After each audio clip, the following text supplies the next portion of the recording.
21 mai 2018, 29 août 2018, il y a de cela 100 jours qu'un décret nommant Ibrahima Kassory Fofana, Premier ministre, a été rendu public à la télévision nationale. Et comme il est de coutume pour la presse, nous avons donné la parole à des Guinéens qui se sont exprimés sur ces 3 premiers mois de gestion. Mais vous allez le constater, Kassory Fofana ne suscite pas ce grand espoir chez nos interlocuteurs. Algassi Mouyaliba et Aboubakar Din Kamara, reportage.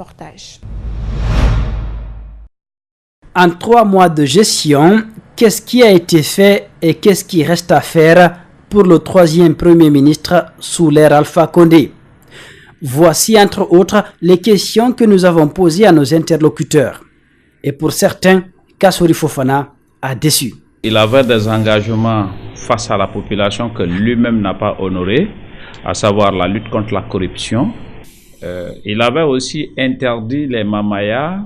Vous avez vu, tout le gouvernement, pendant une semaine, le gouvernement n'a pas travaillé. Le Premier ministre même était en déplacement avec beaucoup de ministres pour les mamayas qui s'est passé à Cancan. Tout cela traduit l'échec de ces 100 jours.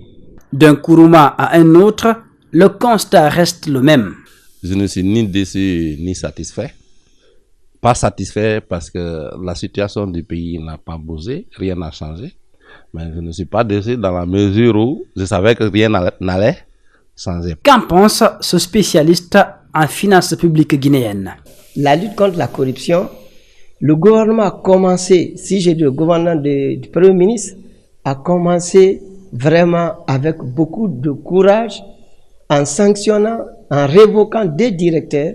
Ça, c'est très rare en Guinée. Si nous revenons sur la mobilisation des recettes, là, les faits viennent contredire totalement. Il suffit de lire la loi des finances rectificatives. Cette loi montre par A plus B que les dépenses baissent fortement. Certes, le bilan des 100 jours du gouvernement Kassory Fofana est loin des attentes de certains, mais il faut noter une certaine différence avec ses prédécesseurs.